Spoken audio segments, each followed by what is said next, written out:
Hello， 大家好，又係我權仔 Andy 啊！今日咧嚟到中山嘅氹洲嚇，咁啊就係氹洲快線呢度嘅食餐飯啦嚇。咁啊今日咧係有個業主係有個香港業主，我咧就幫佢買咗層樓啦，然之後咧佢就請我嚟呢度一煲鴿呢度啊食餐飯嚇。咁啊呢個乳鴿咧都係中山嘅一個亮點啦，中山嘅一個特色飲食嚟㗎啦嚇，就喺我哋氹洲快線呢度隔離咋嚇。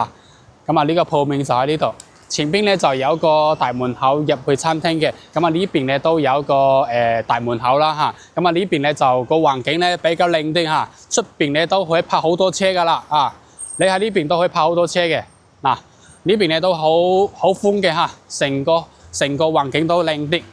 OK， 今日我哋行入嚟睇一睇，嗱俾大家分享下我哋氹洲呢間鋪乳鴿。啊，專門係食鴿嘅，成個環境咧做得非常靚嘅。嗱，入到嚟咧啲水啊嚇，水池啊，環境都非常之舒服。行到呢度嚟啦，睇一睇。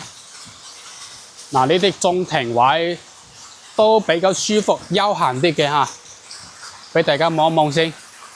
係啦，好，咁啊一陣咧，我哋就入去食鴿。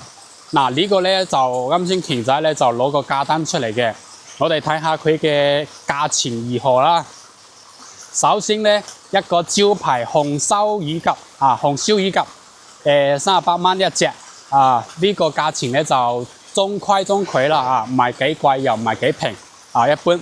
咁啊呢個咧係鹽焗嘅啊，鹽焗鴿啊，呢個係46蚊一隻嘅，然之後咧嗰啲就係煲湯噶啦啊，呢啲煲湯噶啦。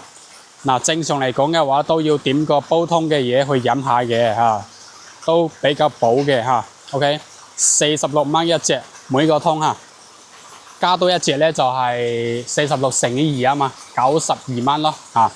咁啊其實食完呢個鴿，食完落嚟一餐飯大概都去到400-500蚊噶啦啊，因為你正常嚟講嘅話，3-4個人啊都要食個400蚊至少噶啦嚇。咁啊睇翻你嘅人數啦，同埋睇翻你點樣去點餸啦嚇。正常嚟講咧，一個人咧人均都係100蚊咯嚇，100蚊。好，咁啊我哋入去睇下啲環境啊點樣先。